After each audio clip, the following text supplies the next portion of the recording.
Okay, I'd like to get started by welcoming all of you guys. Welcome to Wat Tung. Nice to see everyone here. Welcome to everyone who's joining online as well.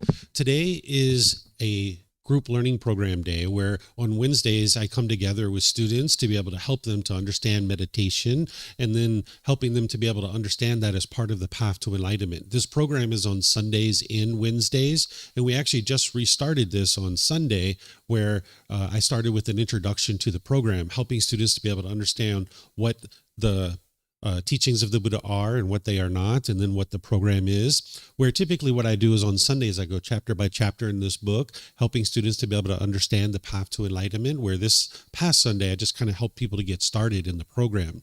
Today, what I'm going to be doing is starting a 4-part series on breathing mindfulness meditation, where I'm going to first guide you guys in a breathing mindfulness meditation session, but then afterwards, I'm going to teach breathing mindfulness meditation, helping students to be able to understand this practice and how it fits into the overall journey to enlightenment and training the mind. So welcome to all of you guys here, and welcome to everybody who's joining online. If you'd like to start with meditation, the way that we start this is with some chanting to be able to ease into the meditation. It helps the mind to get more benefit out of the meditation itself, where during the lifetime of the Buddha, they used chanting as a way to help his students to commit the teachings to memory. Every 2 weeks, his students would come together and they would use chanting as like a learning tool, as a learning device, where today we don't really need chanting as a learning tool, as a learning device in order to remember the teachings. So we use it as a way to ease the mind into meditation. So you shouldn't think about this as a rite, ritual, ceremony, worship, or prayer, or anything like that. There's none of those kinds of things in the teachings of the Buddha. Everything that he taught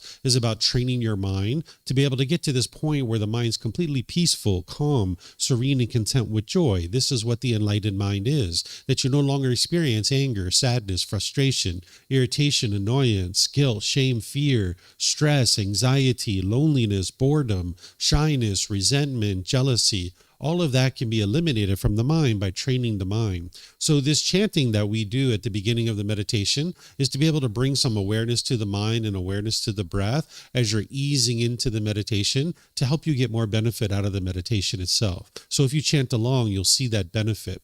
If you'd like to chant along, there's chanting sheets over there on the cabinet. You're welcome to help yourself at any time and get a chanting sheet over there. For anybody who's joining online, you'll find these on our website at buddhadailywisdom.com. You just click on free books and scroll about 2/3 of the way down the page and you'll see the chanting sheet there. So I'm going to be chanting this on the way into the meditation.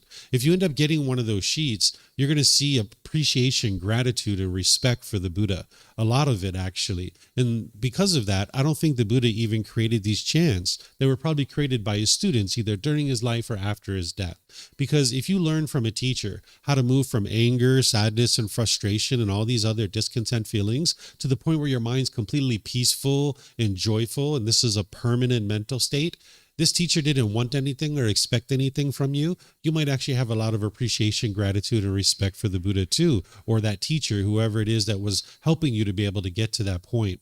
So you'll see that in the chants, and that's why I don't think the Buddha even created these chants. Once we're in the meditation, I'm going to be providing you some guidance, where I'm essentially going to be teaching you and instructing you how to meditate while we're actually meditating. Then there's going to be a period of time where it's just quiet and everybody's meditating. Everyone here at the temple and anyone joining online. I'm sure during this period of time of quietness, you'll hear maybe occasional sound like a car go by, a dog barking, a bird chirping. This is all normal. Somebody here might cough or sneeze. If you're in meditation with a craving for permanent silence, then you will cause your mind to be annoyed or frustrated. This is why you can eliminate your anger and frustration and all these other feelings, because it's your mind itself that's causing these. Oftentimes people think that it's the outside world, or it's your mom or dad or your brothers and sisters or people like this that are causing you to be angry and frustrated, but it's actually your mind itself that's causing it. The mind craves permanence, but yet you live in an impermanent world. So when things are changing, when things don't meet your expectations, you might get angry or frustrated or irritated, and that's because of the craving for permanence. But if you understand impermanence and you understand the world is always constantly changing, when you're in meditation and you hear a sound, it's normal. And that sound is going to arise, it's going to change, and then it's going to fade away. So you can rest at ease and be peaceful in meditation, understanding this is the way the world works. So you'll hear sounds during meditation, I'm sure. But then we're going to come out of that meditation with some more chanting. And then that's where I'll start today's class. I'm going to teach you guys the ins and outs of breathing mindfulness meditation, how to do it, and how it fits into the overall path to enlightenment, and why the Buddha taught it, and all the details of meditation. So if you'd like to stick around after meditation to learn that, you'll be able to understand that. In terms of your body position for meditation, there's 4 positions that the Buddha taught. And as part of today's class, I'm going to teach you what all 4 of those positions are. For now, just feel free to take whatever position is comfortable for you. I'm going to be chanting on the way into meditation. Feel free to take whatever position is comfortable, but I'm going to teach you as part of our class today the 4 positions that the Buddha taught. So if you'd like to join into the meditation, you're more than welcome to. I'm going to come back after the chanting, after that, in order to be able to provide you guidance. Arahang Samma Sambuddho Mahakawa Bhutang Mahakavanang Apivateyami Savakato Mahakavata Tammo Dhammang Namasami Supatipano Mahakavato Savaka Sangho Sanghang Namami Namo Rasa Bhagavato Arahato Samma Sambuddhassa Namo Rasa Bhagavato Arahato Samma Sambuddhassa Namo Rasa Bhagavato Arahato Samma Sambuddhassa Iti piso Mahakawa Arahang Samma Sambuddho Vicacaranang Sammuno Sakato Rokawitu Anutero Purisa Dhamma Sati Satatawa Manusang Bhutto Bhagavati. Okay, with the lower body and hands and arms comfortable, and the upper body erect, just close the eyes and start breathing in through the nose and out through the nose. Here you're just looking to establish the breath, a nice, natural, steady, consistent breath. Not forced or controlled, just a gradual inhale through the nose, experiencing the full breath. And then whenever you're ready, exhale out through the nose. Breathing in and out.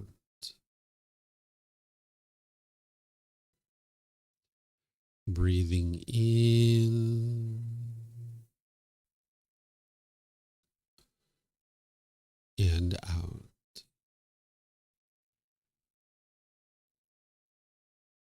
Your breath may not match up with the guidance that I'm providing, and that's okay.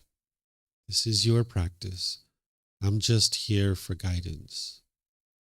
You can use this voice as a reminder that whenever you get to the next inhale, breathing gradually through the nose, developing a nice, natural, steady, consistent breath.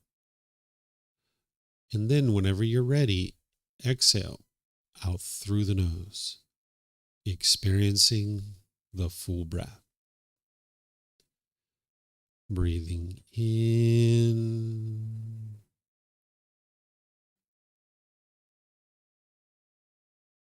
and out.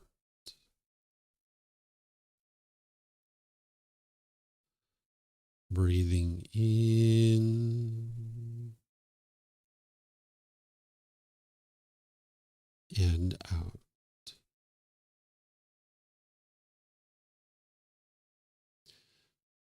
With the breath well established, start fixating the mind on the breath, either the sound of the breath coming into the nose or the sensation of air moving over the skin into the nose. The breath is the present moment. Fixate the mind on the breath, the present moment. Breathing in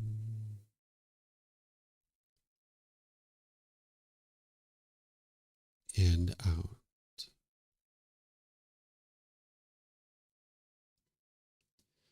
Breathing in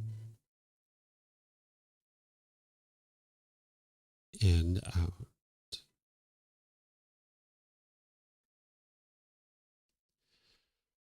With the mind fixated on the breath, whenever you notice that it moves off the breath, cut that off, let it go, and come back to the breath, the present moment. No need to observe the thought, label it, judge it, analyze it, or even try to figure out where it's coming from. Whenever you notice that the mind is moved off the breath, cut that off, let it go, and come back to the breath, the present moment. Breathing in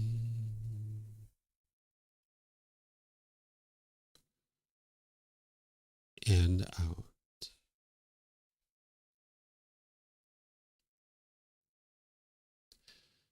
Breathing in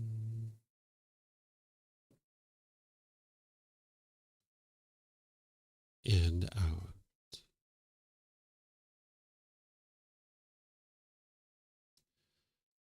I'm going to be quiet now and let you do this work of focusing on the breath, cutting off and letting go anytime the mind moves off the breath. You have nowhere to go. There's nothing to do. No one needs you right now. This is your time to focus on the breath. Breathing in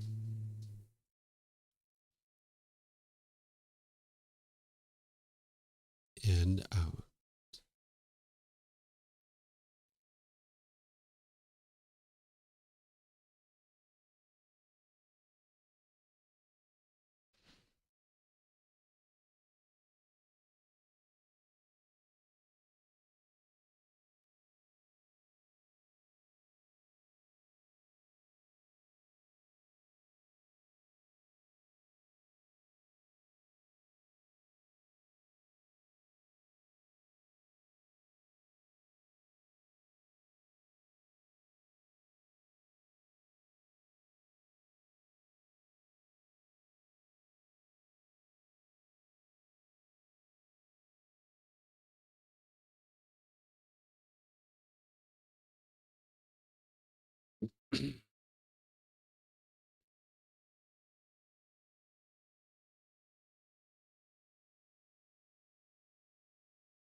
Arahang Samma Sambuddho Mahakewa Tang Mahakewanang Apiwate Savakato Mahakewata Tammo Damang Namasami Supatipano Mahakewato Savakasangko Sanghang Namami Namo Rasa Bhagavato arahato samma sambuddhassa นะโมอะระหะสะภะคะวะโตอะระหะโตสัมมาสัมพุทธัสสะ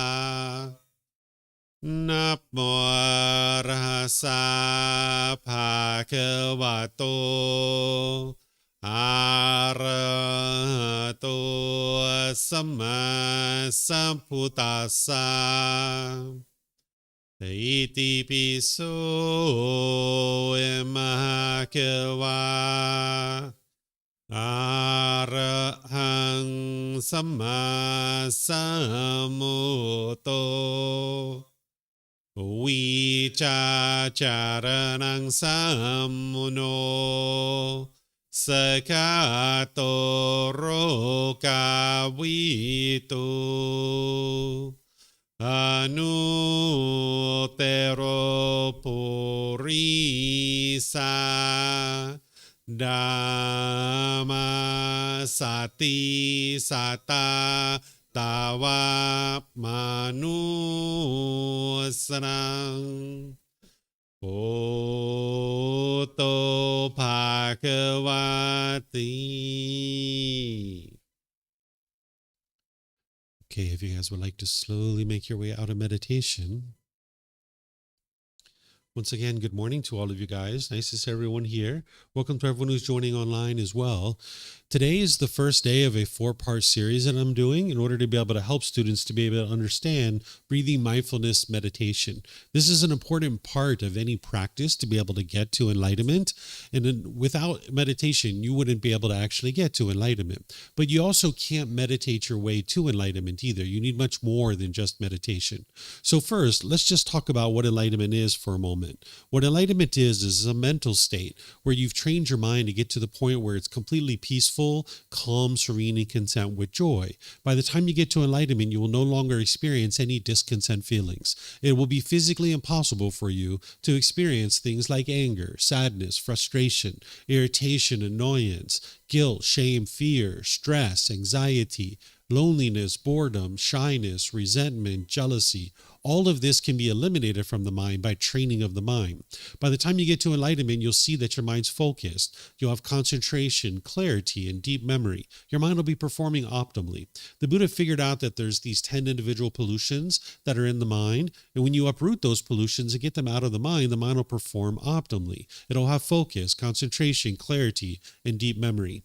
When you get to enlightenment, all your relationships will be harmonious, that you won't have this bitterness, harshness, and hostility in your mind anymore, so you won't be experiencing that coming back to you. You'll notice that all your relationships are harmonious. There'll still be situations where people might be a bit bitter and hostile and harsh when you're in the enlightened mental state, but your mind won't be affected by that. In the unenlightened state, if someone's impolite, unkind, unfriendly, or disrespectful, you'll actually experience anger and frustration or agitation. But by the time you get to enlightenment, your mind won't experience that anymore. You're not being bitter and harsh and hostile to people. Oftentimes, people think this kind of stuff is being caused by others, like your anger and frustration, your bitterness and harshness. People firmly believe in the unenlightened state that that's being caused by other people, but it's actually being caused by what's going on in your own mind. This is the reason why you can eliminate it. And the Buddha's teachings help you to independently verify and be able to see for yourself that it's your own mind that's causing these feelings and causing these difficulties. And then he provides you the tools and the techniques on how to be able to eliminate it. Meditation is just one of the tools and techniques that the Buddha shares that you need in order to be able to make your way to enlightenment.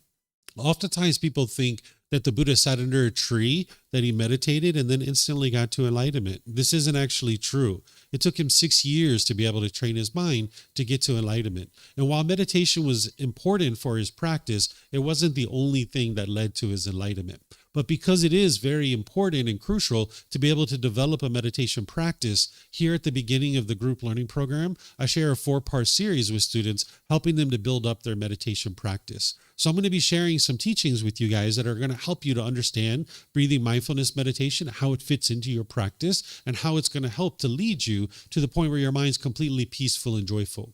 I'm going to be pausing a few times to open up for questions that you guys might have. So if you guys have questions here at the temple, we have microphones in the white bowl there in the middle of the room.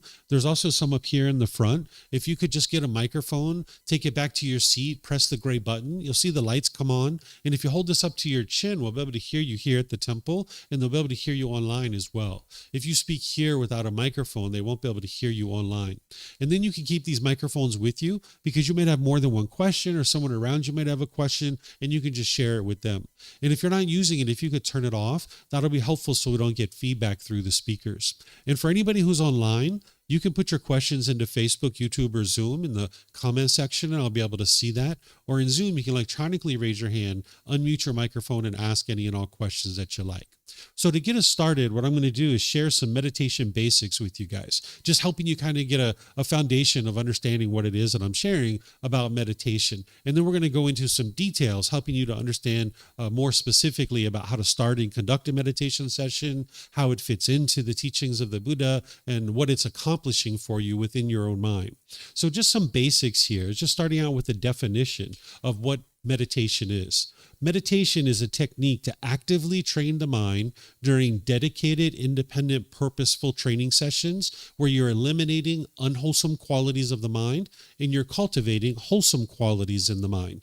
Doing this in the seated, lying, standing, or walking positions. So this is a dedicated, active, purposeful training session, and you're eliminating certain unwholesome qualities from the mind, because in the unenlightened state you have certain unwholesome qualities in your mind. If you still experience anger, sadness, frustration, and all these other feelings, there's certain unwholesome qualities there that need to be eliminated out of the mind. But then there's also certain wholesome qualities that are there too. And you need to be able to use meditation to be able to support those, encourage those, and bring those into the mind more fully so that they can be maintained. So meditation is helping you to eliminate the unwholesome and bring in the wholesome. And it's a dedicated, active, purposeful training session. Now, sometimes nowadays people might say, oh, honey, I'm going to go to the gym and do some meditation, or I'm going to go for a drive and meditate, or I'm going to go out to the garden and meditate. This isn't meditation. Those things might be very helpful, very beneficial. You might enjoy doing those things, and you might continue to do those things. But it's important that you don't see those as meditation, because that's not what you're actually doing in those situations. You're exercising the body, or you're going for a drive and maybe calming the mind, or maybe you're choosing to do some gardening in order to redirect the mind and focus on some other task. So these things can be very nice and very beneficial for you, but it's important that you don't see it as, meditation. Because, for example, if someone went and walked their dog, because you're going to hear me share that it's wise to do 2 or 3 meditations a day, if they just went and walked their dog 2 or 3 times a day, thinking that they were meditating, then they're not going to be able to get to enlightenment that way. So while these things might be beneficial and someone might choose to do them, it's important to not see it as meditation, even though people might say those kinds of things. So this is how I think about meditation. Whether you think of it in this way or not, it's a choice for you to make. But at least when I say the word meditation, you'll know what it is that I'm sharing. This is what I'm talking about. This dedicated, active, purposeful training session where you're eliminating certain unwholesome qualities and cultivating certain wholesome qualities. In order to be able to train your mind to get to enlightenment, you're going to need a meditation teacher. There's only one type of person that could get to enlightenment without the help of any teachers or any guides, and that is what a Buddha does. A Buddha gets to enlightenment without the help of any teachers or any guides. And this type of individual is very rare in the world. The last one that the world's currently aware of existed over 2,500 years ago. So you'll be able to get to enlightenment, but you're going to need teachers and guides to help you. A teacher is like a tour guide, pointing out for you the things that you need to learn and understand as part of the journey. You are an independent practitioner who's looking to cultivate wisdom, where a teacher is just kind of like a life coach, someone who's kind of helping you and guiding you along the way. But it's you that's doing the work to be able to train your mind to get to enlightenment. So you're going to need somebody that you can reach out to, because you're going to be in certain situations where you need help about your practice and developing your practice, and you're going to need somebody that you can talk to. You can't ask a book questions. And nowadays we're in a self-service environment, whereas if you've never baked a cake before and you were interested in learning how to bake a cake, you could get on YouTube or some other site and you could figure out how to bake a cake, right? But getting to enlightenment is not that way. You can't just get online and actually learn how to get to enlightenment and work with your mind to do that. You're going to need someone to be able to help you and guide you along the way. But you're never interested in believing that person. You would like to learn, reflect. You'd like to examine what it is that they're sharing with you, and you'd ultimately like to practice what it is that they're sharing so that you're not believing anything. There's no belief in the teachings of the Buddha. With belief, you don't know what's true or false. You're just believing it because somebody convinced you to believe it, or you convinced yourself to believe it. What you need to do in order to get to enlightenment is you need to cultivate wisdom. The way you get to wisdom is you learn, you examine, you investigate teachings intellectually. You then reflect on those teachings to independently verify if they're true or they're false. And then you practice those teachings, integrating them into your day-to-day life. And a teacher is the one who's going to guide you in being able to understand how to do that, but it's you that needs to do that work. I'm going to share a story with you of an individual who didn't understand what I just taught you. And I'm going to share with you some of the challenges they had so that you can understand how important it is to have a teacher. There was an individual several years ago that was trying to get to enlightenment by themselves. And this individual was a practicing physician in their country. So they weren't someone who was uneducated. This person was very educated. They were a doctor in their own country. But for about 2 years, they were trying to figure out how to get to enlightenment by themselves, not realizing that that's not possible. So they were watching videos, they were reading books, they were doing different things, and they worked themselves into a whole bunch of problems. They were having all kinds of obsessive thoughts where they just kept having repetitive thoughts over and over and over again. They were highly depressed and sad. They were sleeping for 23 hours a day. Their relationships were falling apart. They were no longer able to go to work and actually work. They were having suicidal thoughts, right? This is what their mind kind of worked themselves into a corner. But at one point, this individual realized that they potentially needed help, and somehow this person got in contact with me. They probably found me on the internet, right? And they ended up talking with me and discussing things with me, telling me what it was that they were experiencing. And I was helping them for several months over the internet. But eventually I got to the point where I said, this is a very serious case. I think it would be wise for you to come to Thailand and I'll help you here. So they ended up coming to Thailand. I helped them here for a period of time. And then ultimately they went home, and over a period of multiple years, they eventually worked themselves out of those difficulties. They're now back to work. They're now doing just fine. They're not sleeping 23 hours a day anymore. All that stuff has changed for them. One of their relationships, a very significant relationship, did fall apart as part of that. They were engaged to get married. They never got married to that person because their fiance chose to leave. But nonetheless, this person isn't having those difficulties and struggles anymore. They're functioning just like you would think, that they're more peaceful, they're more joyful, they're able to work and all those good things. I don't suspect any of this stuff will ever happen for you because you understand that you need help. You need somebody that you can reach out to. So whether you consider that person to be me or somebody else in your life, that's a choice for you to make. Just know that you can always reach out to me. I don't have any expectations of you. I don't want anything from you. I don't need to hear from you every day, every week, every month, every year. You can reach out to me at any point and say, hey, David, I need your help with this. Would you be able to help me? And I'm here to help you. So whether it's me or whether it's somebody else, just be sure you have a live person that you can reach out to for help. Because sometimes what you're going to see when you ask your teacher questions is you're going to ask them certain questions and they're going to say, that's normal. Just keep going. And that's going to give you some reassurance that you're headed in the right direction. So you're going to need somebody that's going to help you. And I suggest that you find a teacher who you can have contact with that's going to help you to build up your meditation practice. There's 4 positions that the Buddha taught to meditate in: seated, lying, standing, and walking. And I'm going to help you to understand what these are and why somebody would use them. Because your body can't be in the same position permanently. Everybody's body is a bit different, and there's different ways to meditate. You're not training the body during meditation. You're training the mind. So the body needs to be comfortable. And that's why you have these different positions, so you can use them in different situations. They're like tools that you employ these different tools at different times. So the seated position is one that a lot of people actually use. This is like a primary position, either sitting on the floor, in a chair. If somebody's at home, they might be on a bench or a sofa or a wheelchair. This is like a primary position. I'd say probably a good 80 or 90% of the meditation I've ever done has been in this particular position. And that's just for me. That's what I've chosen. Somebody else might choose something different. So if you're sitting on the floor, oftentimes people put cushions under their rear in order to help soften their seat.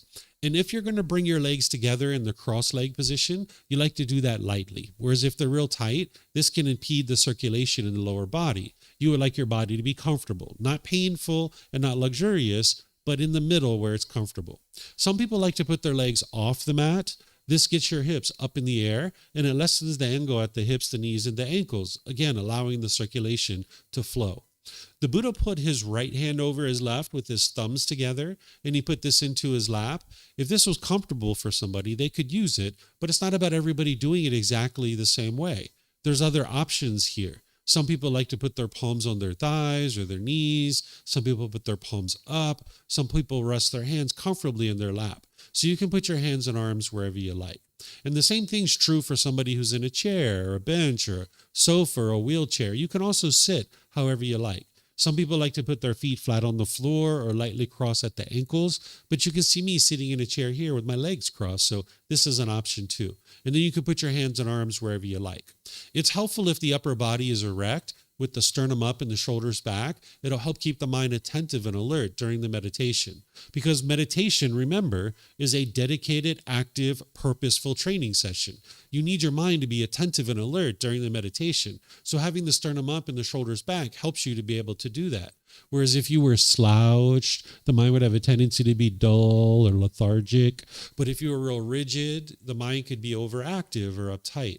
So you'd like the upper body to be in the middle with the sternum up and the shoulders back, because it'll keep the mind attentive and alert during the meditation. So this is the seated position, and you'll notice that you might use this a lot because it's very accessible to you, right? But when you're in the seated position, sometimes what you might notice is that your body has aches and pains. You might notice your hip is hurting, or your back is hurting, or your shoulder, or your neck, or something like that. And that's where the lying position comes in. The lying position is where you lay on the floor, face up, and you put your hands out to the side. For people that are familiar with yoga, you might call this resting pose or corpse pose or shavasana. You might have heard these types of things being referred to for this particular position. This is where all the muscles in the entire body are relaxed. What you're going to be doing with the mind is exactly the same, but the body is just in a different position to make it comfortable for you to be able to meditate. You're never interested in just breathing through the pain.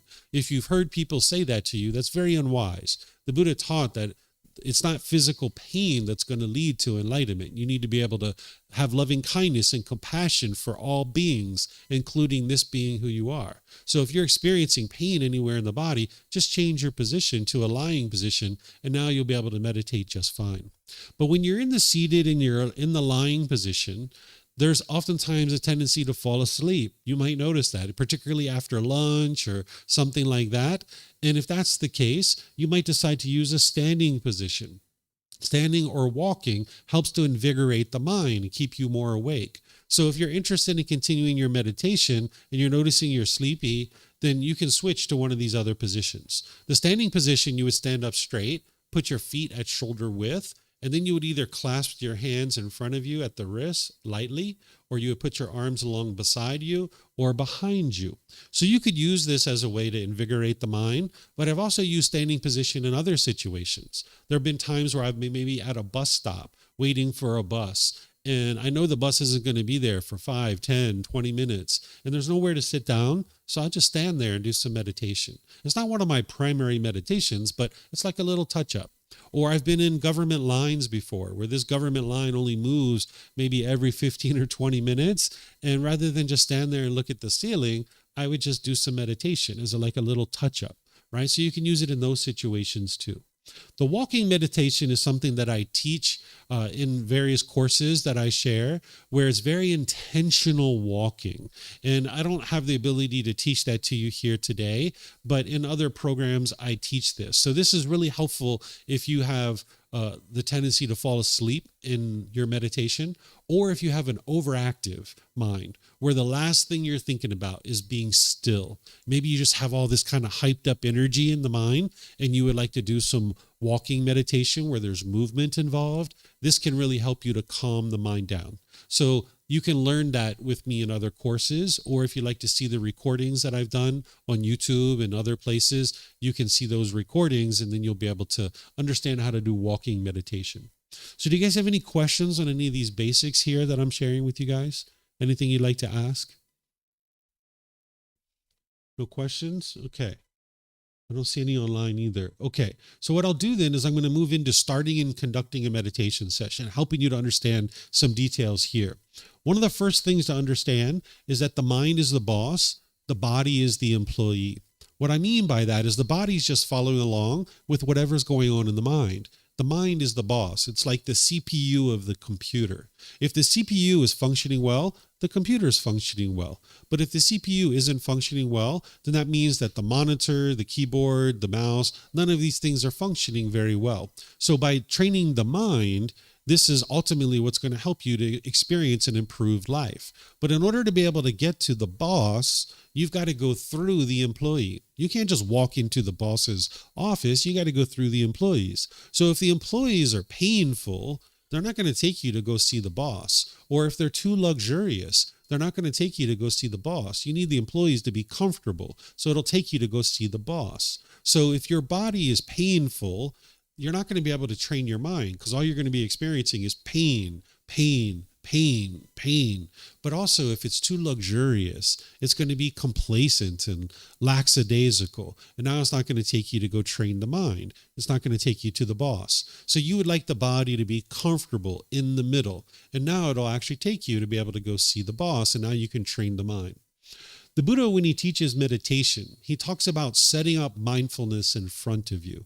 If you read the words of the Buddha about meditation, because we have his original teachings on how he used to teach breathing mindfulness meditation. And he says typically, prior to meditating, to set up mindfulness in front of you before you start meditating. What mindfulness is awareness of mind.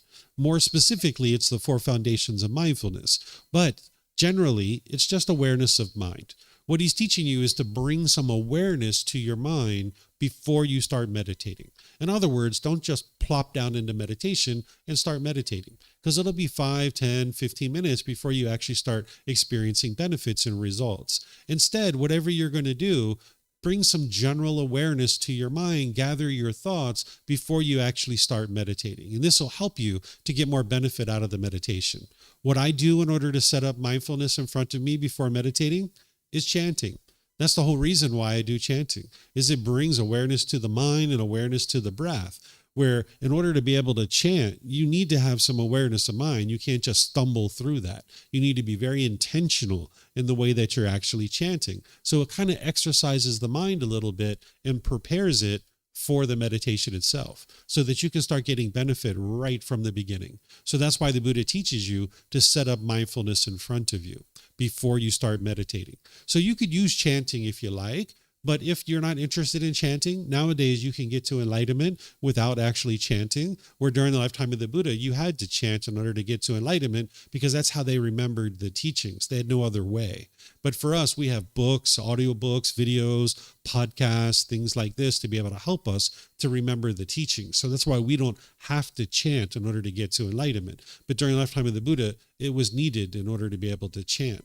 So if you use chanting, wonderful. But if not, at least do something to set up mindfulness in front of you before you start meditating. In terms of the time, frequency, and schedule of meditation, I can tell you right now that you're not going to meditate at exactly the same time every day. It's impossible for you to do that. And the reason why is because of something called impermanence, that the world around you is constantly changing. It's not possible for you to meditate at exactly the same time. For example, there have been times where I was meditating in my room, thinking that I was at home by myself. And I started meditating, maybe 3 to 5 minutes into my meditation. And my son walked into my room and said, "Dad, I need you to take me to school." And I was like, "Oh, really? I thought your mom was going to take you to school." He's like, "Yeah, me too, but she's not here, so I need you to take me to school." So I needed to get up and go take him to school. So it's impossible for you to meditate at exactly the same time every single day. It's just not going to happen. So don't even try to set that in your mind as an expectation, because I can tell you right now that you're not going to meet that expectation. If things are going to change in your life, and that's okay. In terms of the time to meditate, you'll hear some people tell you that you need to meditate at a specific time every day. I've seen things on the internet where people say you have to meditate at 3:30 a.m. every day. That's the best time to meditate, and you're going to get this extra benefit if you meditate at 3:30 a.m. every day. Well, I can tell you right now that you can't meditate at 3:30 a.m. every day. It's not possible. And I can also tell you that the Buddha didn't meditate at 3:30 a.m. every day because he didn't have a watch. Watches weren't invented 2,500 years ago. So he got to enlightenment without meditating at 3:30 a.m. every day. So can you. And then lastly, one of the things I'll tell you is that there is nothing special that is happening at 3:30 a.m. in the morning that is going to make your meditation any better or any worse. You can meditate at any time that you like. There is nothing that's going to make it better or worse based on the time. It's not like the planets are in some particular order and that it's going to make your meditation better or worse. It's essentially like going to the gym. That's what meditation is. You're exercising the mind. So is going to the gym at 3:30 a.m. any better or worse than going at 8 p.m. or what have you? Well, maybe the traffic is a little bit different, right? Maybe the temperature in the gym is a little bit different, but that doesn't make your exercise any better or any worse. So you can meditate at any time that you like. The Buddha meditated 3 times a day. It's very clear in his teachings. He talks about it. But because he couldn't keep track of time, because clocks didn't exist 2,500 years ago, what it says is that he meditated in the morning, he meditated in the middle of the day, and he meditated in the evening. That's what it says. It just gives us these 3 markers. And that's what I suggest that you do, is that you set up kind of these anchor points for yourself. That sometime in the morning, you're going to meditate, and sometime in the evening, you're going to meditate. And then if you can get a midday meditation in, wonderful. You're going to see much more benefit that way. In order to be able to get to enlightenment, you're going to need to meditate at least twice a day. Meditating once a day won't actually produce enlightenment, but twice a day, it'll actually produce enlightenment because you're going to need that more consistent training. Ultimately, you would like to build up to 2 or 3 sessions a day for about 30 minutes. That's really all you need. You don't need anything more than that. So 30 minutes is really the sweet spot. So if it's a matter of 1 meditation for 30 minutes or 2 for 15, I suggest you start out with the 2 for 15, but you might not be able to do that. When I first started meditating, I could barely meditate for 1 minute. My mind was so congested. There was so much pollution in there. It was very difficult to meditate. It was very challenging. So I just started with 1 minute, right? So if that's what you need, then just start with 1 minute and then gradually expand. You're not in a race with anybody. You're not in a competition with anybody. Just start wherever you start and then gradually expand. But what you will notice is that the frequency is more important than the amount. So that's why if it was a matter of 1 meditation for 30 minutes or 2 for 15, you're going to find that the 2 for 15 is actually more beneficial for your mind. And then just gradually expand that from 15 minutes to longer and get to the point where you're ultimately doing 2 for 30 minutes. And it can take you 6 months, a year, even 2 years to build up to this amount of meditation. So take your time. You're not in a race with anybody, and you're in your own journey to enlightenment. Sometimes with timing meditation, sometimes people try to use an alarm during meditation. If you decide to use an alarm, that's a choice for you to make. But I would suggest that it's best to not use an alarm because there's one of 2 things that are going to happen when you use an alarm. You're going to be in meditation and you're going to be thinking, is it time yet? Is it time yet? Is it time yet? Is it time yet? Right? This is your mind craving and you're going to be discontent and you're going to be frustrated. So if you don't set an alarm, it's actually better for you. The other thing that's going to happen is you're going to be in meditation, getting all kinds of benefit, really deep in meditation. Oh man, I could have got so much more benefit if I didn't set my alarm, right? So the way that you do this, what I would suggest is look at your clock before you start meditating. 9 a.m. Now you meditate. Then when you're done, you look at the clock again. 9:15. Okay, you've been meditating for 15 minutes. Now you know to expand that. You can check in on your meditation about once a week. I still do that today because 5 minutes of meditation can seem like an hour. And an hour of meditation can seem like 5 minutes. So check in about once a week to be able to see how long you're meditating and gradually expand that. Now, if you need an alarm here or there, use it.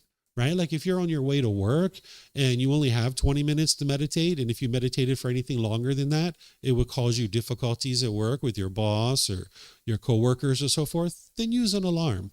But maybe in the evenings or on the weekends where you don't need to have an alarm, then don't use an alarm. You'll find that it's going to actually do much better for your meditation.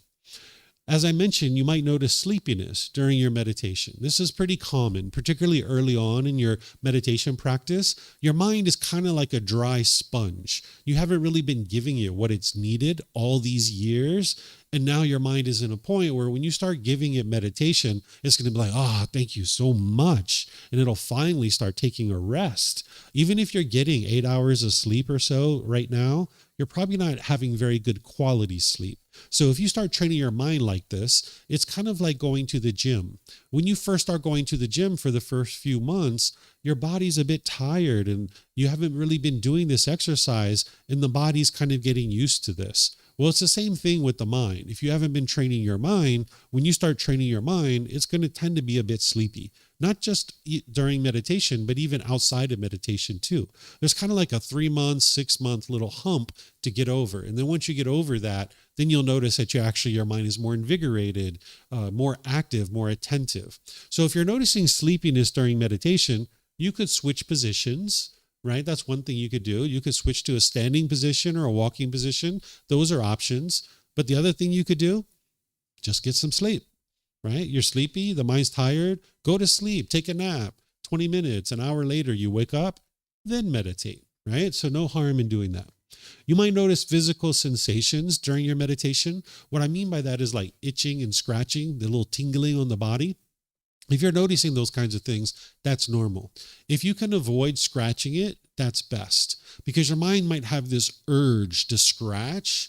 This is the mind craving permanent comfort.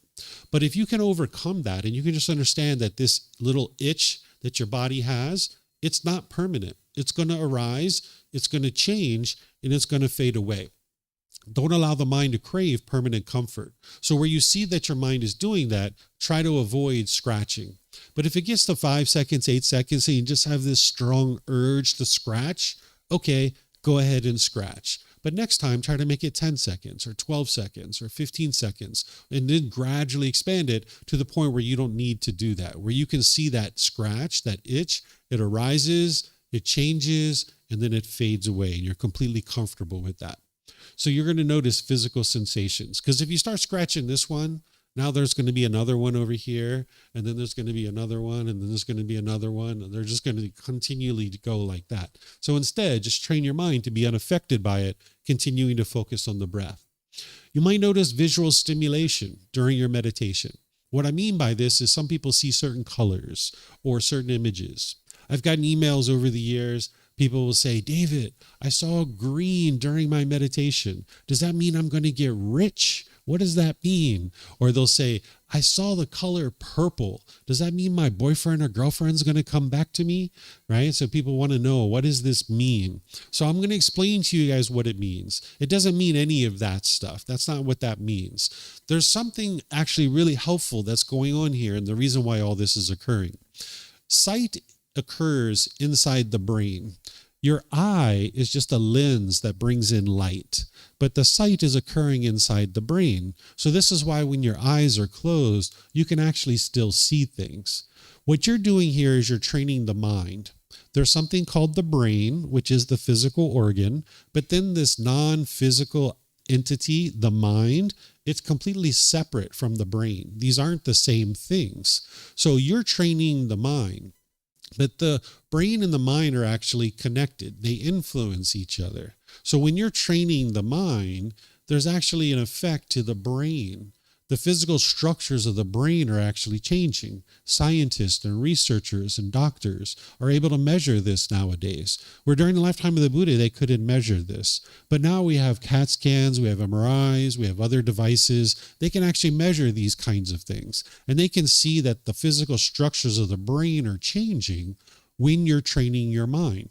This is what's producing the colors. Because remember, sight is occurring inside the brain. So as the physical structures of the brain are changing, there can be different colors like white and purple and green and all these different things. In fact, you might even actually hear some of these changes occurring.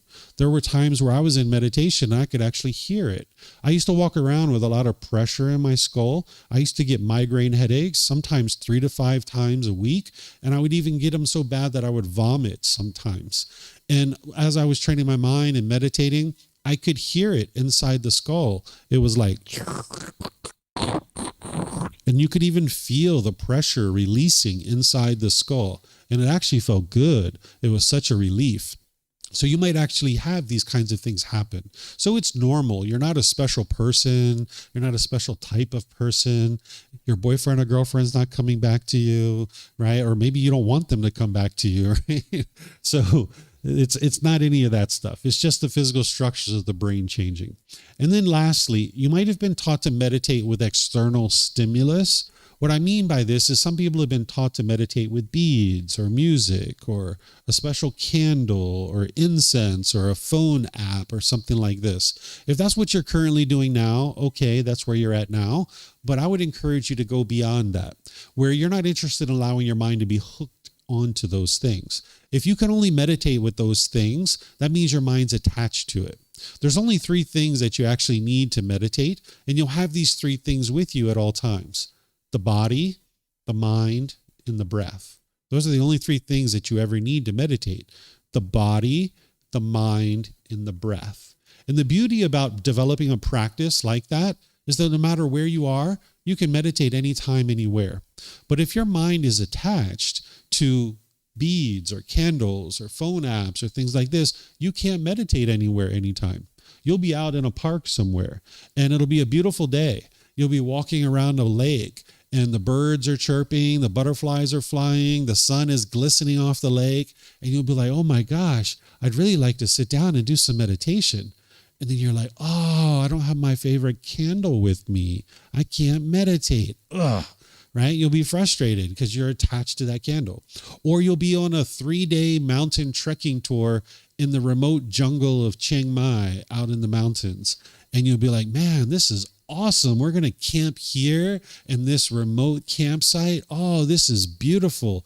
I'd like to do some meditation. And you'll open up your phone and you'll be like, oh, my phone app doesn't work. I can't meditate. Ugh.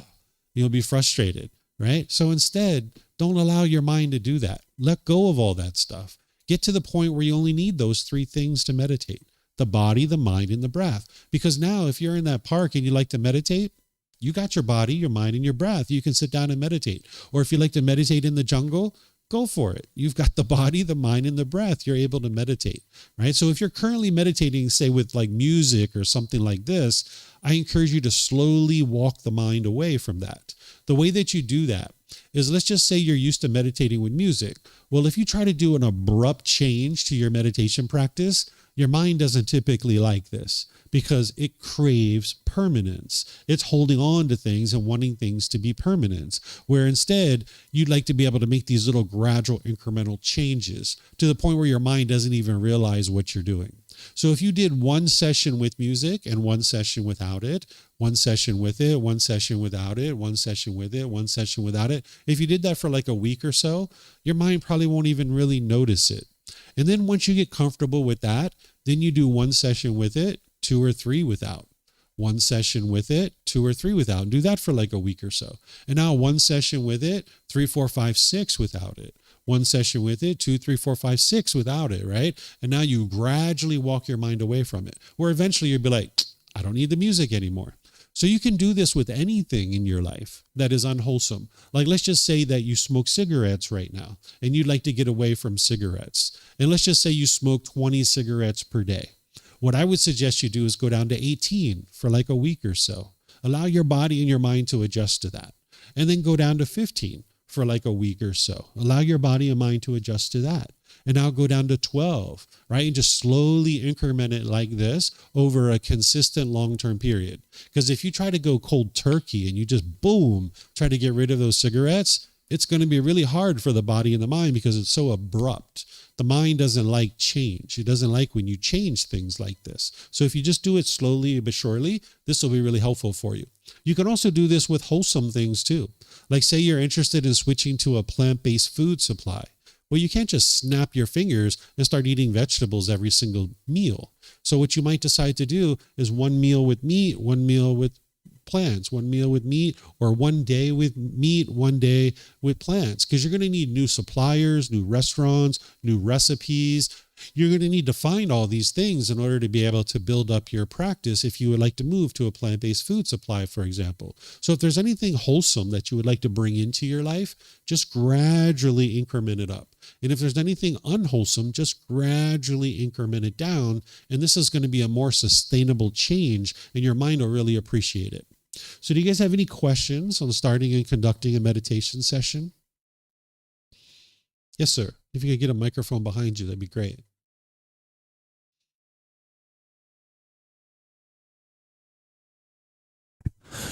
And if I realize like that during the sitting meditation, I am like, my posture is like changing. Like, I don't know, like I go back, I go down. What should I do? Because if I come up, probably in a few minutes, I come back again. Like, so what do you suggest? What's best is to keep the sternum up and the shoulders back. So if that's what you need to do, then do that. And if you need to make those corrections, then make those corrections. If you need kind of some support and some help, like sometimes people like to lean up against a wall, you can just put a little bit of weight up against the wall. That'll kind of clue the mind into kind of staying more upright. This can help you as well. So this is part of the training, is you'd like to keep the upper body erect because it's going to help with the mind. Remember, you're not training the body, you're training the mind.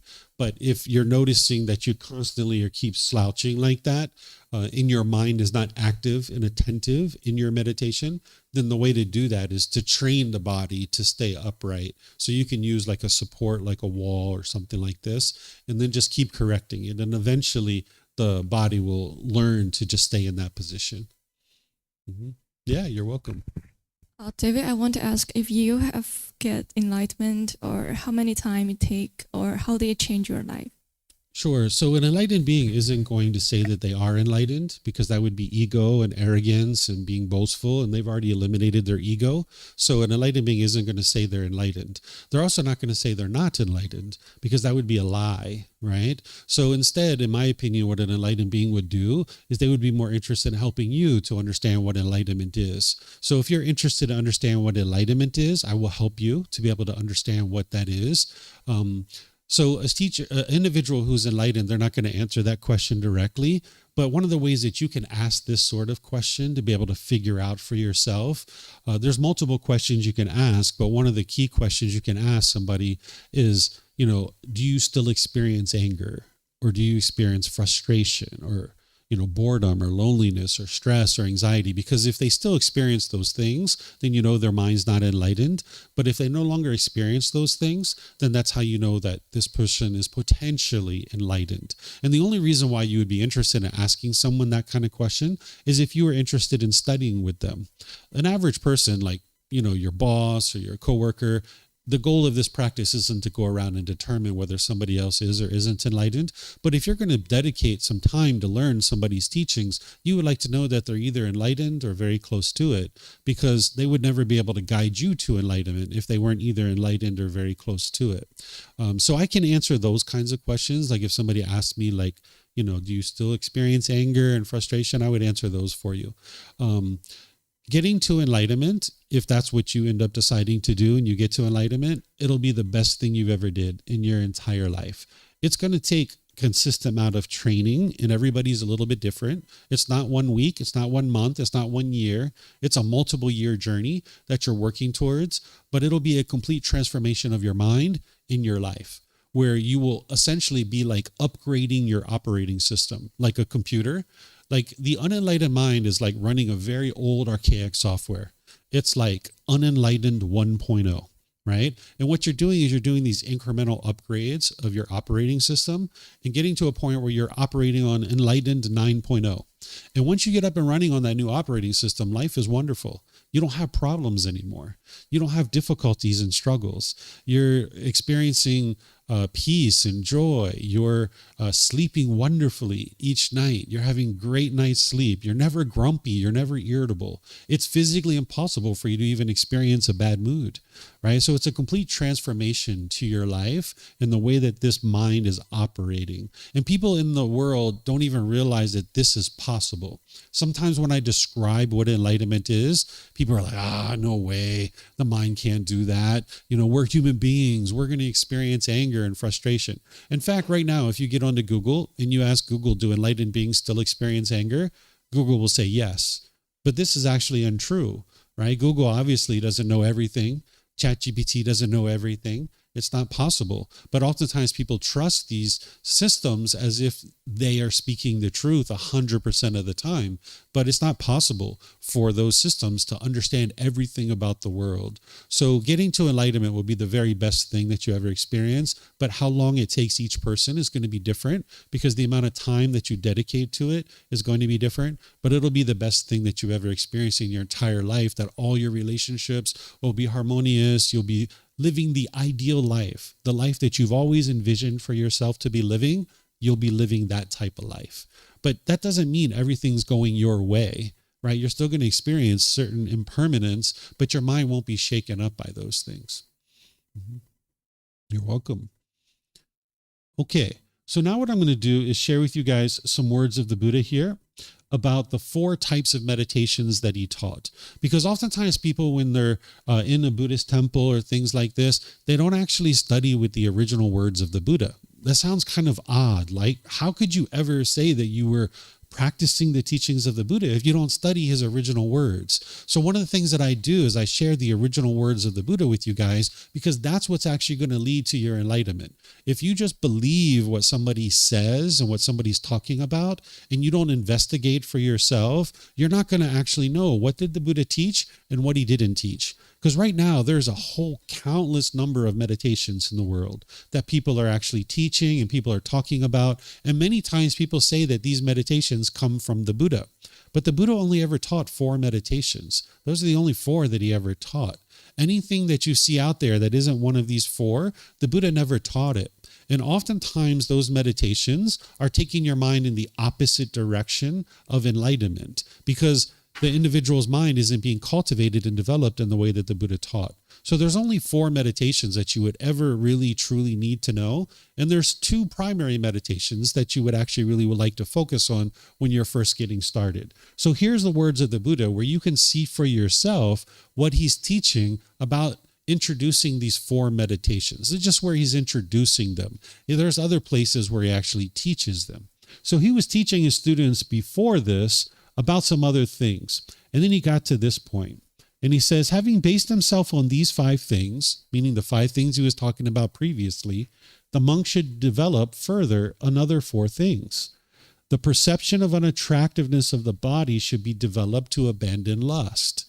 This is a meditation to eliminate sexual cravings. One of the things that disturbs your mind and makes it difficult for you is that when you're having sex, you'll be really happy and excited about that. But sometimes you have sex and it's not quite fulfilling, and now you feel frustrated or agitated. But other times you can't have sex, but you really want to have sex. And now you're angry or frustrated or irritated or annoyed or some other discontent feeling because you want something and your mind can't get it. So as long as you have that craving for sex in your mind, then you're going to be happy sometimes and you're going to be unhappy other times. By the time you get to enlightenment, you'll be happy all the time. Your mind's always joyful. So part of the path to enlightenment, you might decide that you'd like to eliminate sexual cravings at some point. Maybe if you're young now, maybe now's not the time that you would like to do that. But in the future, you might decide that you'd like to eliminate your sexual cravings, or you'd like to at least reduce them. There's a meditation to help you to be able to do that. Loving kindness meditation should be developed to abandon ill will. This is a meditation that's different than what we did this morning that helps you eliminate anger, hatred, ill will, and all the lesser versions like frustration, agitation, annoyance, even the slightest dislike. Right now, if you have certain people in your life that you like and certain people that you dislike, that dislike is actually coming from your own mind. It's not the outside world. It's not that other person causing you to dislike them. It's your mind craving permanence. You want everybody to do it this way. If they do it this way, you like them. But if they don't do it that way, you'll dislike them. That's your mind craving permanence. You want everybody to be one specific way. But that's not the world we live in. We live in an impermanent world. So when you have that dislike coming up in your mind, you'll firmly believe that it's the other person causing you to dislike them. But more and more, you can see that it's your own mind craving permanence. So there's a meditation to help you eliminate your anger, your hatred, your ill will, your frustration, your agitation, your annoyance, your bitterness, harshness, your resentment and hostility, even the slightest dislike. This meditation not only helps you with that towards other beings, but it helps you towards yourself too. Sometimes people walk around with a negative self-talk in their mind, like this inner dialogue where you're degrading and diminishing yourself.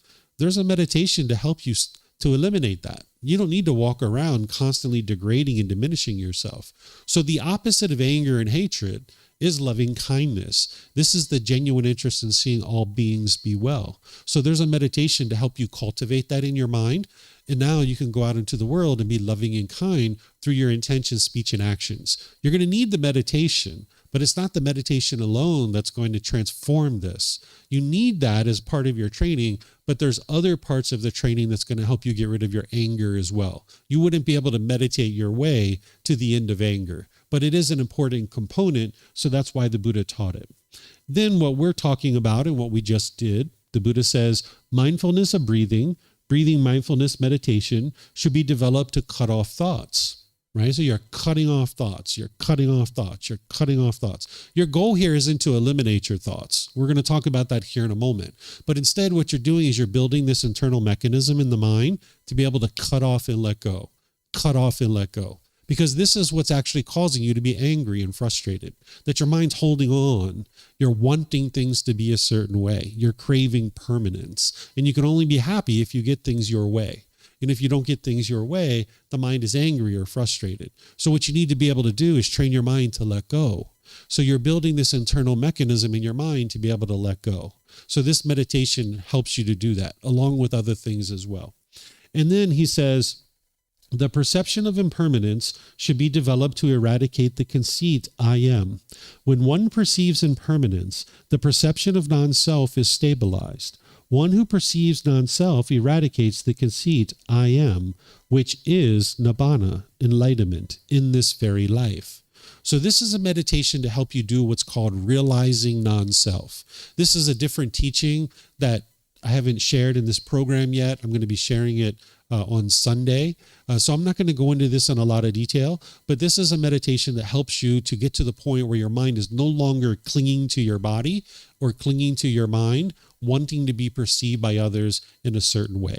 So in the unenlightened state, you'll be wanting others to perceive you a certain way. So for example, if you've ever been out in the public and you spilt something on your clothing and you were embarrassed by that, that's your mind clinging to this body, wanting other people to perceive you a certain way. And you can only feel comfortable if they're perceiving you that way. Or if you looked in the mirror and you saw a pimple or a wrinkle or a mole or a gray hair and you were shaken up by this, this is your mind wanting others to perceive this body in a certain way, this self-image. Or if you stood in front of your closet and you were like, who am I going to see today? And how do I want to look? And you put on a certain set of clothes and you looked in the mirror and you're like, no, that's not it. You put on another set and you're like, no, that's not it. You put on a third set and you're like, all right, now I feel comfortable to go outside. This is called personal existence view. Your mind thinks that this body is who you are and you're wanting to be perceived by others in a certain way. And you can only be comfortable if you're being perceived that way. I used to do this when I was a kid. I used to get out gel and mousse and I would run it through my hair and try to get every little hair in exactly the right spot. And I could only feel comfortable to go to school if I had every hair in the right spot. And sometimes I would do this for so long, I would miss the school bus. So some of you guys might have had these kinds of experiences. So you can't be permanently peaceful and joyful as long as you're clinging to this body and this mind, wanting others to perceive you in a certain way. Your mind is sometimes going to experience happiness, and sometimes you're going to be embarrassed and frustrated. But when you can train your mind to let go, that's going to help you to be able to get to peace and joy. So there's a meditation for that. So these are the 4 meditations, the only 4 that the Buddha ever taught. No matter what you hear, no matter what you see, no matter what books you read, no matter what the title says on it, whether it says it's Buddhism or not, if they're teaching any meditation other than these 4, it didn't come from the Buddha. And the Buddha cautioned us not to change his teachings, because as soon as you change a Buddha's teachings, it doesn't lead to enlightenment any longer. So it's important that you learn these meditations because there's specific purposes behind each of these. Here's the wholesome and unwholesome qualities that you're cultivating or eliminating. Because remember, I shared with you, meditation is you're eliminating certain unwholesome qualities and you're cultivating certain wholesome qualities. So here it is. The breathing mindfulness meditation, you're eliminating craving, desire, attachment. That's the unwholesome quality that you're eliminating, where the mind's holding on and craving permanence. You're training your mind to let go. And then what you're developing as a wholesome qualities is mindfulness or awareness of mind and concentration. Because when your mind moves off the breath and you notice that, that's mindfulness. That's awareness of mind. And when you let go, that's training your mind to eliminate craving. And when you come back to the breath and you focus on the breath, that's developing concentration. So you're exercising your mind here in meditation. I'm not going to go through these others because that's not what we're here to talk about. But in future classes, I will be teaching these others. But at least you can see the wholesome qualities and unwholesome qualities that are either being eliminated or cultivated as part of this. So now here's some more words of the Buddha on meditation. He says, a pot without a stand is easy to tip over. A pot without a stand is easy to tip over. The pot is your mind. The stand is your meditation practice. A mind without a meditation practice is easy to become discontent. That's what he's talking about. A mind without a meditation practice is easy to get angry and frustrated and irritated. Right? So a pot without a stand is easy to tip over, right? So depending on how much you've been meditating, your pot is the mind, the stand is your meditation practice. And depending on how much you've been meditating, your pot might be kind of teeter-tottering on this little stick, right? So easy for you to become angry and frustrated. But as you meditate and you train your mind and you develop this practice, it's like your stand is becoming wider and wider and wider and wider. And it's harder and harder to tip over your mind, right? So that's why the Buddha is teaching you this. Here's another teaching where he's describing how the purpose of this breathing mindfulness meditation, what that purpose is. He says, monks, there is one thing that when developed and cultivated leads exclusively to liberation, to freedom from strong feelings, to elimination, to peace, to direct knowledge or experience, to enlightenment, to nibbana. What is that one thing? Mindfulness of breathing, breathing mindfulness meditation. This is that one thing that when developed and cultivated leads exclusively to liberation, to freedom from strong feelings, to elimination, to peace, to direct knowledge or experience, to enlightenment, to nibbana. So he's saying there's one goal for this meditation. It's to help you get to enlightenment. That's the purpose of this meditation, is to get you to enlightenment. He's not saying you only need one thing in order to get to enlightenment, because otherwise we wouldn't have 45 books that are this big, right? That's the largest, most complete collection we have of his teachings. It's 45 books that are this big. There's many teachings that you need besides meditation to get to enlightenment. It's kind of like saying your car, it leads to one thing, which is transportation. That's what your car leads to. But you need more than just transportation in your life in order to be able to live a valid life and to live a comfortable life. You need more than just transportation. But your car, it leads to one thing, which is transportation. So he's saying this meditation, it leads to one thing, which is enlightenment. That's what this meditation leads to. That's the purpose. That's the goal. That's the objective, right? So that's what he's guiding you towards. So here's how you do the meditation. You guys just did a meditation, so you kind of understand a little bit about what this meditation is. What you do is you establish your breath at the beginning, nice, gradual, slow, steady inhales, and then you focus your mind on the breath, understanding your mind is going to move off the breath. The goal here isn't to eliminate your thoughts. When you're focused on the breath and the mind moves off the breath, you cut that off and let it go, and you come back to the breath. This is normal that your mind's going to move off the breath. Even enlightened beings, they have thoughts during meditation.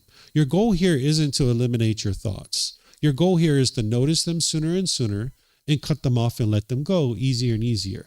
So in meditation, no matter what comes up, anything that comes up, any thought comes up, you cut it off. If it's a wholesome thought, if it's an unwholesome thought, cut it off. Anything that's coming up, cut it off. Understand you're going to have thoughts. When you first get started with meditation, you might have a bombardment of thoughts. It might be like thought.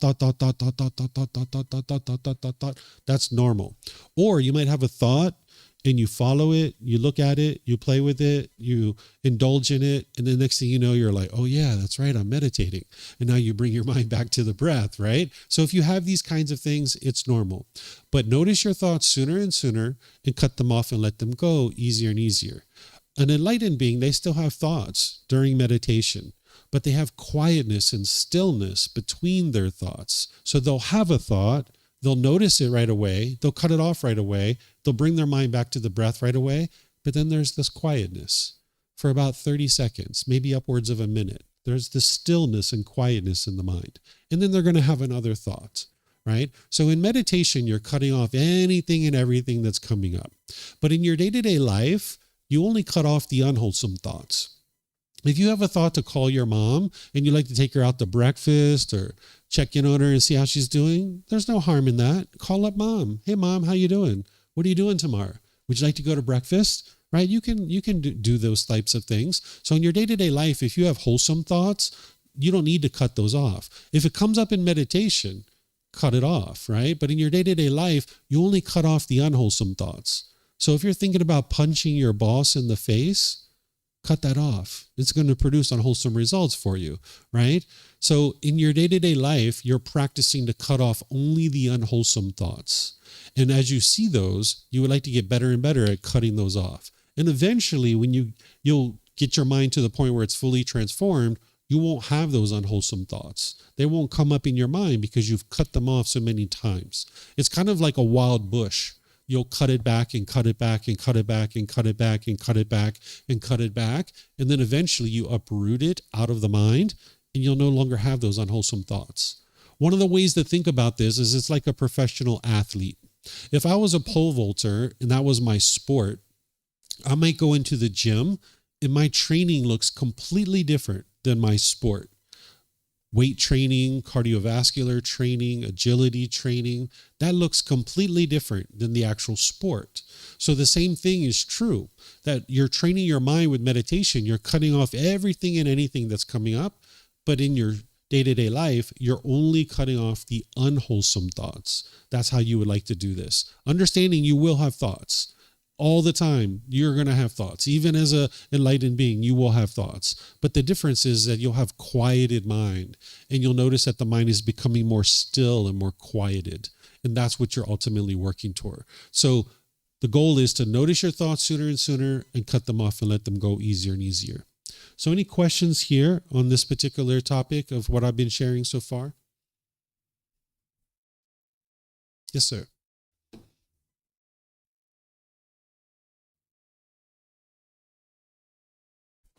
Thank you.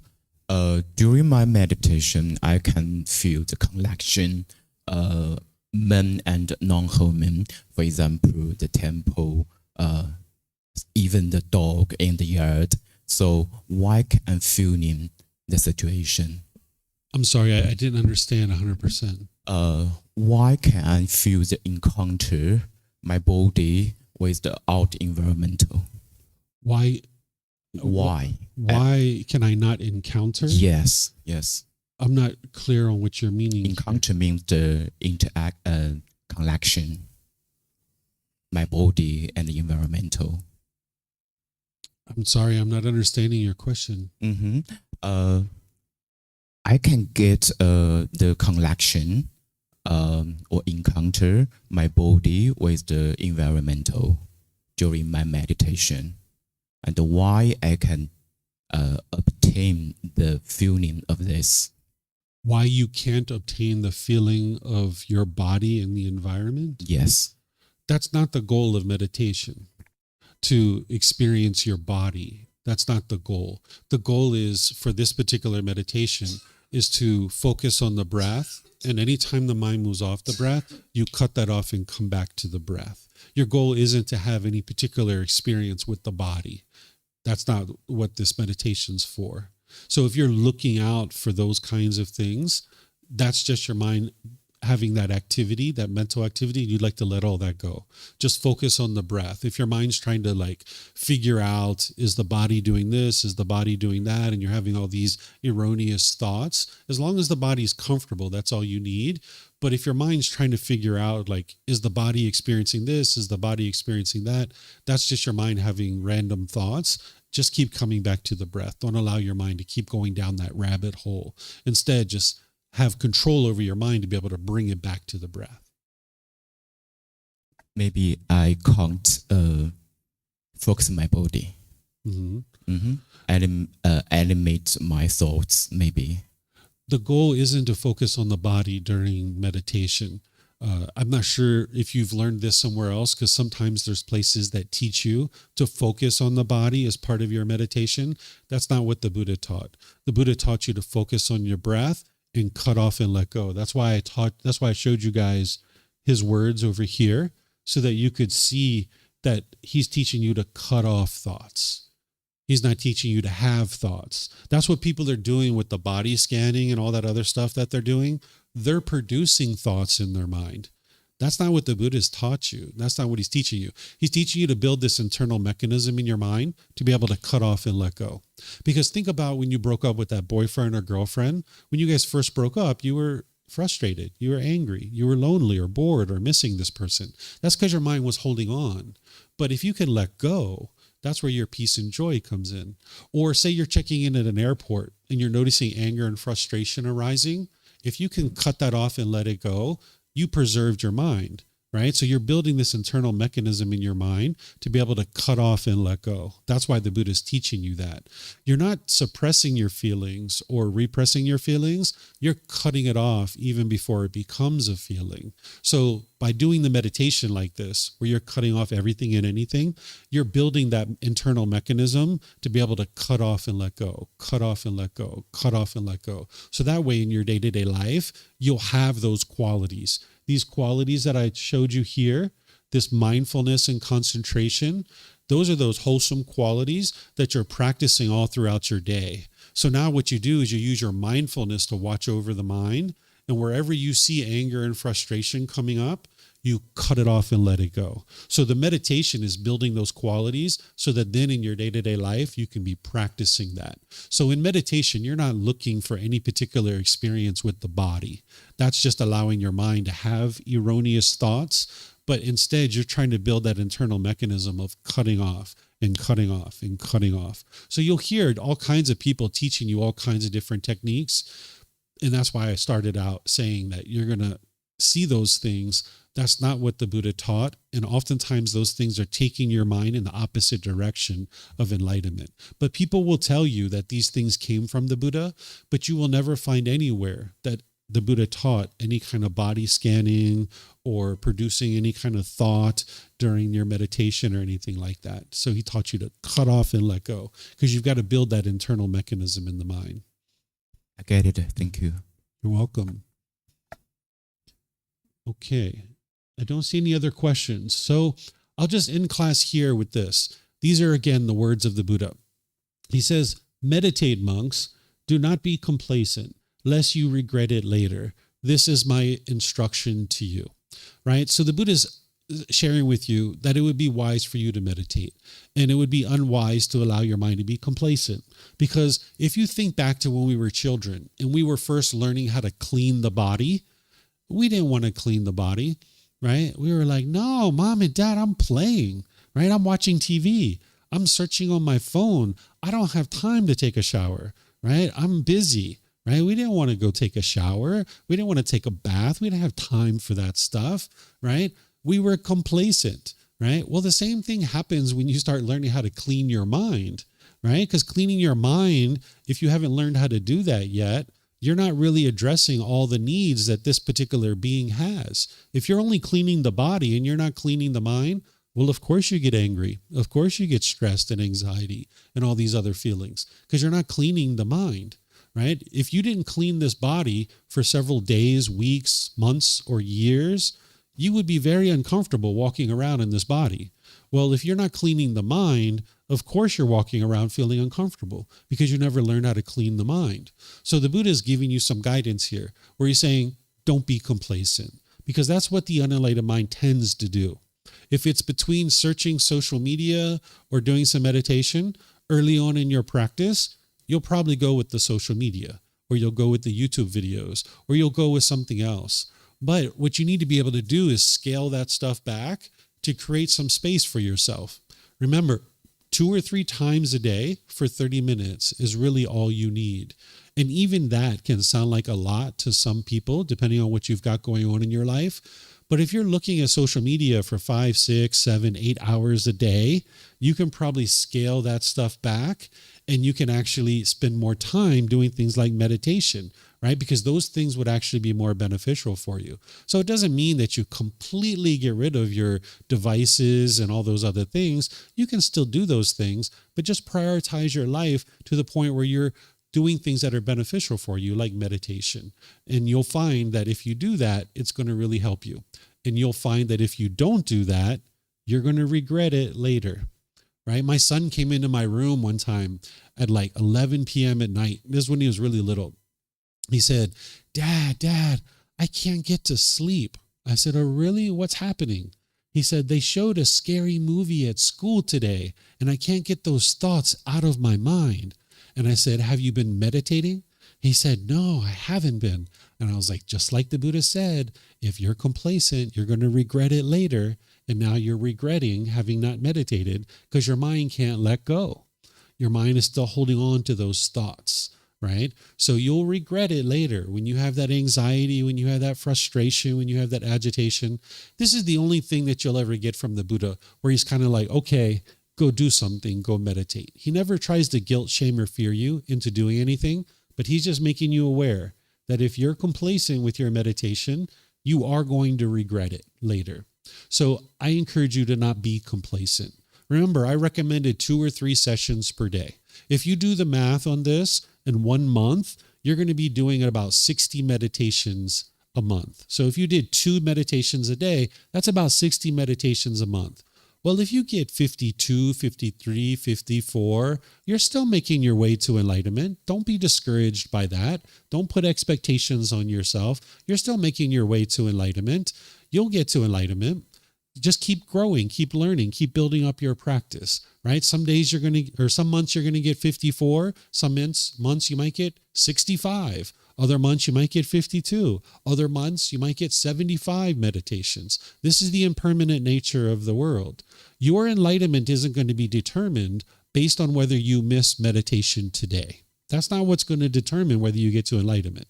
What's going to determine whether you get to enlightenment or not is, can you consistently put together enough meditation over the next several years to the point where you're actually going to be able to get to enlightenment? Because if you miss meditation today and you're like, I missed meditation, I better get right back on that, you're making your way to enlightenment. But if you miss meditation today and you're like, I don't care, right? So your enlightenment isn't going to be determined based on whether you missed meditation today. Your enlightenment is going to be determined based on, if you miss meditation today, what do you do next? Do you allow that to be 1 week, 1 month, 1 year that you're not meditating? Sure, you're not going to get to enlightenment. But if you miss meditation today and you're like, I missed that, I better get right back on that, then you're making your way to enlightenment. So you don't need to put this expectation on yourself or this pressure on yourself, but at the same time, don't allow your mind to be complacent. Come to the middle where you're gradually developing your meditation practice, and that's what's going to produce the results for you. So I would say, never give up. Don't ever give up on your meditation practice. I stopped meditating one time for about 3 years, And it was probably the worst 3 years of my life. But ultimately, I got back into meditation, right? So dedicate time to meditation. See it just like you see taking a shower. While you were very complacent when we all first started out taking showers, we're not anymore. We saw the benefits in taking a shower. We were like, I kind of like feeling clean. This is nice. I'm going to start doing this on my own. And our parents didn't have to tell us anymore to take a shower, right? You're going to need the same thing with meditation. You're going to need to meditate enough that you see the benefits in it. And then you can't imagine going a day without meditation, that you thoroughly know how important and how impactful this is for your day-to-day life. And you can't imagine going a day without meditating. So you're going to need to do enough meditation that you see the benefits, and now you'll decide to do it on your own, right? So you're going to need to get rid of any kind of complacency, because that's what the mind's going to typically have. Okay, so I'm going to end here by just saying thank you all for joining. Thank you for your interest to learn and understand the teachings of the Buddha. If you guys would like to learn more, there's opportunities for you guys to do that. We have different events here. On Fridays at 6 p.m., we have a game night where students come together. It's called Temple Fun Night. And we have games, we have music, we have snacks. You guys are welcome to come and join and have a good time. It's a big social event. So feel free to come in and you'll see other members of our community and you'll be able to build some relationships with people who are into wholesome things. On Saturdays, I teach the Pali Canon and English study group. On Sundays, I teach the group learning program. This Sunday, we're going to be starting a retreat at 3 p.m. this Sunday. So if you'd like to learn about that, you'll find it over there on our bulletin board. There's plenty of options over there for courses and retreats. You can see all of those over there. And you can also look at our website at buddhadailywisdom.com and you'll see all those options. You can even come talk to me and I'll get you plugged in to what it is that you need, because I suggest people start with this first book. This is the best place to start. And you can get this for free. You can download it from our website for free. You can take it and go print it yourself. You can get printed versions here by reimbursing us for the printing cost, and we'll use that to go buy more books. Or you can order it on Amazon. This is the best place to get started. And what I'm going to be doing in this program each Sunday is going chapter by chapter by chapter. So if you're done with the heartache, if you're done with the misery, if you're done with the broken relationships, if you're tired of being stressed and having anxiety and frustration and anger, the teachings of the Buddha are here to help you. So whatever you choose to do today, have a very wonderful and lovely rest of your day, and perhaps we'll see you next time. Take care and be well. Sawadee-ka.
Thank you again for watching.